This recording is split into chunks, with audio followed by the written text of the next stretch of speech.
যেন শয়তান দূরে রয়। শুরু করিলাম আল্লাহর নামে, দয়ালু করুণাময়।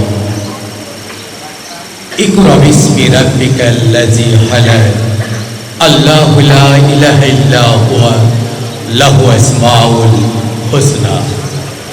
অনন্ত অসীম প্রেমময় তুমি, বিচার দিনের স্বামী। যত গুণগান হেই চির মহান, তোমারই অন্তরে যাবে। ধুলোক ভুলোক সবারে ছাড়িয়া, তোমারই চরণে পড়ি লুটাইয়া। তোমারই সকাশে যাচি হেই শক্তি, তোমারই করুণা গাবে। সরল সঠিক পূর্ণ পন্থা মোদের দাও গো বলি। চালাও সেই পথে, যেই পথে তোমার প্রিয়জন গেছে চলি।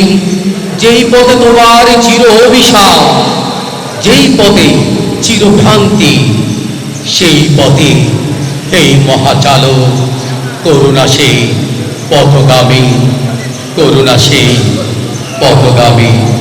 সম্মানিত শুধু আমি হাফেজদের উদ্দেশ্যে একটা কবিতা বলবার চেষ্টা করছি। কোরআন শরীফ নিজে শিখে পরকে শেখায় যারা, হাদিস মতে খোদা তাআলা শ্রেষ্ঠ বান্দা তারা।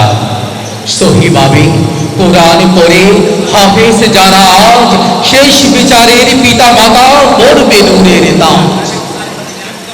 হাফেজ যারা সিনাই সিনাই কোরআনে রাখে জমা, কোরআন পাঠে খোদা তাআলা গুনাহ করেন ক্ষমা।